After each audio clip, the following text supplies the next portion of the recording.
So this is a little project that's just ticking on in the background. This is a commission build, actually, one of my first major commission builds, and the person who wants this built would like to have the scheme that's on the box there, and I've been sent some stuff in the box as well, which there's plenty of detail in there. There's already quite a lot of detail in the special hobby kit, but I've also got an etch set and some masks for the windscreen and a few other small bits. So I thought we'd have a look in the box just to see what we got, and this might make a sort of nice series of building to a commission, for instance, might be of interest. So let's have a look at some of the stuff in the box. So we'll start with some of the extras here. What's been sent through is a mask set for a CAC 12. This is just simply, it's not for the masks necessarily, it's for the canopy masks. You've got internal and external canopy masks here, and also masks for the wheels, so that's a useful thing to have. I'm sure even if I'm sure it's the same windscreen, but even if not, at least it gives you a good place to start. And then we've got this small etch fret as well, which is produced by Edward, but sent out by MPM. So I mean, they've got Edward to produce this for them for this kit, and you've got a nice few small extras. Just again makes my life a lot easier because we've got coloured instrument panels, coloured seat belts, so we can really spruce up the cockpit without having to do too much extra work. And this one does have a deadline, so that's good news. So I'm going to be cracking on with this one soon, and to make sure I get it done for when it needs to be done. Then we've got the instructions, which is special hobby, typical stuff. It's actually not too much of a taxing build, I don't think. There's a few things that I think are going to be an issue, but I think we'll get there. So you've got quite a few small parts going in for the cockpit, and making up the sidewalls, and then we've got quite a detailed cockpit here as well when we're making up the tub with the sidewall frames. And as you can see, it's getting quite complex now. We're also running into the resin engine that's included, but I'm certain, looking at this, that once you've got the cockpit, the engine and all the small details like that sorted, the build's going to come together quite quickly then, because already you're slotting straight into the wings, you're putting the whole tailplane system on, also then putting on under tanks and the undercarriage, and then you've got a plane then, pretty much. You just sort of put on a few small details. So I think the time's going to be spent in the cockpit and making sure that's all sorted before really having to worry about getting the major components together. I think that will come together nicely. And then we've got the scheme there, which is the typical scheme of the time, which is over in the New Guinea area, and with a white tail. It's a very nice looking scheme, I think, myself. So it should be nice to tackle that one. We have got an errata sheet in this because there was a slight error on the decals, I believe, or something missing. I'm not actually sure what it is, but we've got it anyway. That's the good news. So where are we? Yeah, there's the errata sheet. It is for the one that we want to do, which is Home James. And there we go. So it's a little bit of a black outline to go around this horse. I think that's been misprinted. Yes, it is. Yeah, it's missing. So that's going to be fun to line that up. And then we've got MH and JH, which are white on the original sheet, and I don't think they're meant to be white by the looks of it. No, they're meant to be sky, I think. So that's what they've reprinted there. So that's very useful. Glad to have that before we start getting into it. And then there is a small photo etch fret, so we are given some extras in the form of seat belts and a few other parts like that, which again actually looks like that's printed by Edward as well, but we won't be using that. We'll be using the MPM set, which is a little bit fresher, a little bit more updated. Then we've got clear parts, which are pretty good. I can't see any scratches or anything on them. I'm not going to get them out, I'll leave them in there. But they're relatively straightforward, and we've got some side windows at the back. Then we've got a bag of resin, so this is a full engine with separate cylinder heads. We've also got, I don't know what that is, that might be an exhaust system. Most of this is for the engine, a few guns. Yeah, there's a couple of guns, looks like a bomb, there's a resin seat and some resin wheels with some nice tread detail on it actually.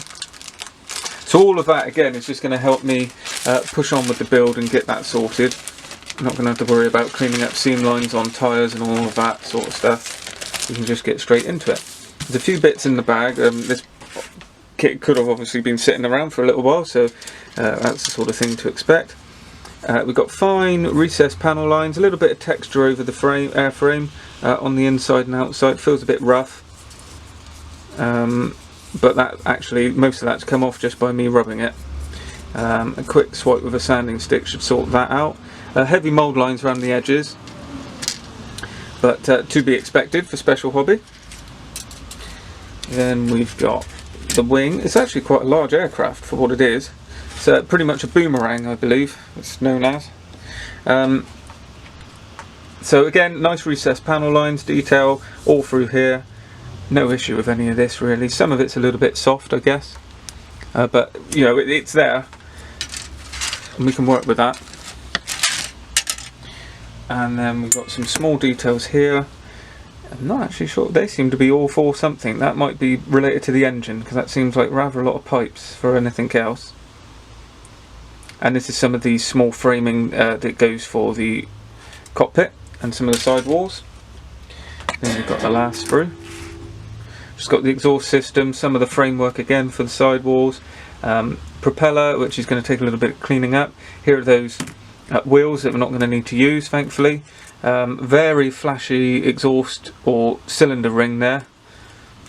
That's pretty rough, if I'm honest. This is certainly the worst sprue. This is very flashy, very mould seam all over it. But again, you know, it is there. We'll just have to sand around it and work with it. So something a little bit different, and hopefully you'll join me for this build. And I'll put this all up in probably one go so you can see it at the end when it's done. I don't want to get distracted, but there we go. A different project, a commission build, something I've not done before. It'd be interesting to see how I feel about it at the end. We can talk about the psychology behind it, I think, once I'm done, whether it's a good idea, bad idea. But I think it's not much of a problem in the way I'm going to be going into this one. Famous last words. I think it will be quite a nice experience, so stay tuned for the next part. And we're back for the first update on the Special Hobby Boomerang. So I've managed to progress, obviously, since the last episode when we hadn't done anything. So what is going on here is we're just getting ready for the paint. So I'm going to be spraying this one with Mr.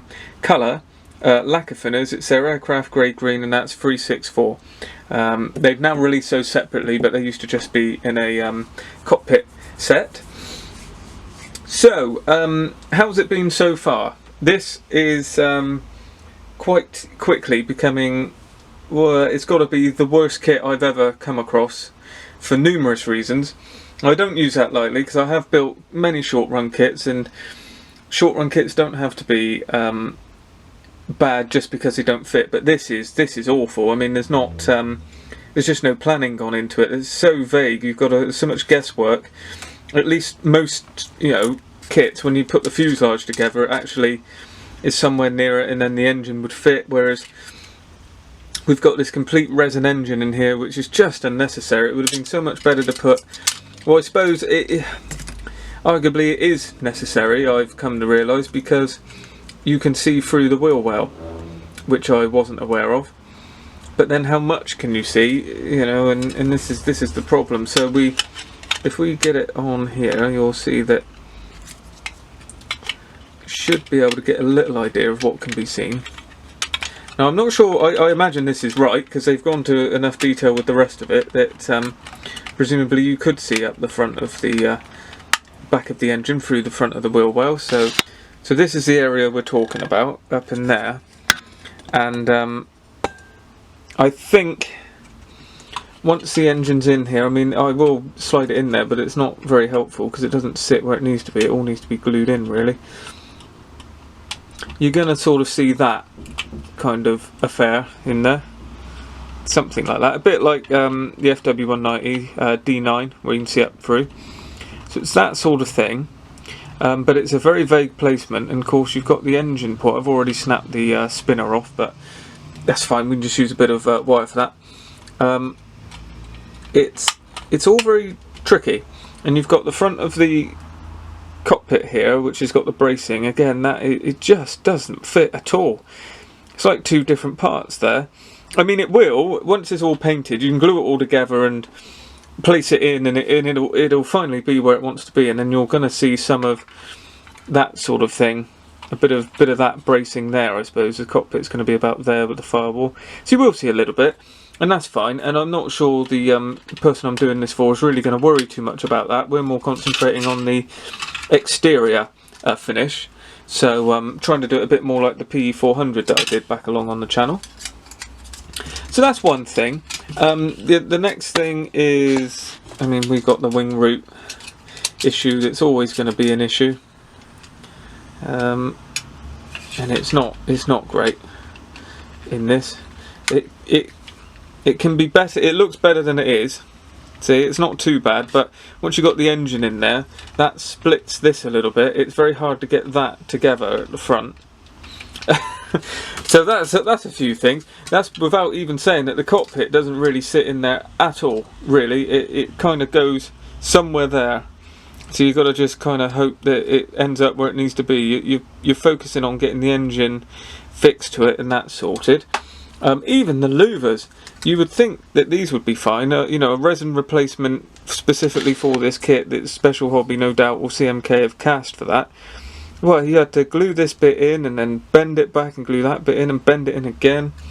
I've actually chose just to break it off there so I can glue this bit in again, because where this one's nice and open, this one was warped, so it was flat at the top. On it goes. It's just that sort of thing. But it's, you know, it's not going to beat me. It's just, we're just getting on with it. But it's just one thing after another. The canopy masks that were supplied, I may have shown in the last one that these were already done, but I've covered them for the inside and the outside, so we're going to spray it on the inside and outside. As we've got the masks there, I usually just do it from the outside, and that's generally fine.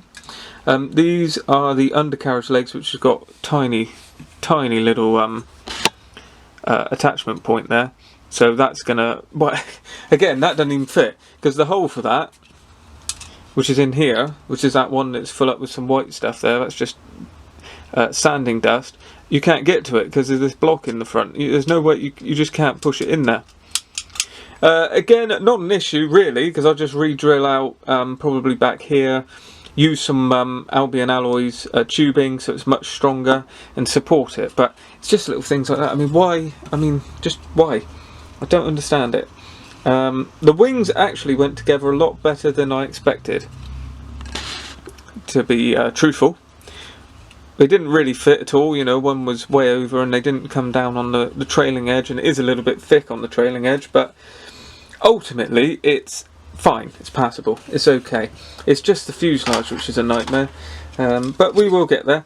So the next thing now is I'm just about to hit this with the interior colour like I mentioned, and then when that's done I can go around the sidewalls and the instrument panels and the cockpit and put all of the coloured photo etch on, which is really going to start to bring it to life. We need to put some paint on the engine as well, so I'm going to spray this rear backplate, this like another firewall I suppose, so I'm going to spray that with the green all around and then just mask it around and pick out the engine. I do have to put some support rods, I guess they are, and then we've got the wiring loom that goes on, but there needs to be 2 rods off of each cylinder head. Again, they didn't fit. So, but anyway, right, we're not going to go round in circles. So that's just a quick update, and hopefully the next one you will see we will have the fuselage together, and hopefully, if all goes well, I'll actually have it attached to the wing. And once we get to that stage, then we're well on the way, because there's nothing left on the sprues now. We've just got the horizontal stabilisers and the rudder to put together, which is just 2 pieces joined and sanded back through.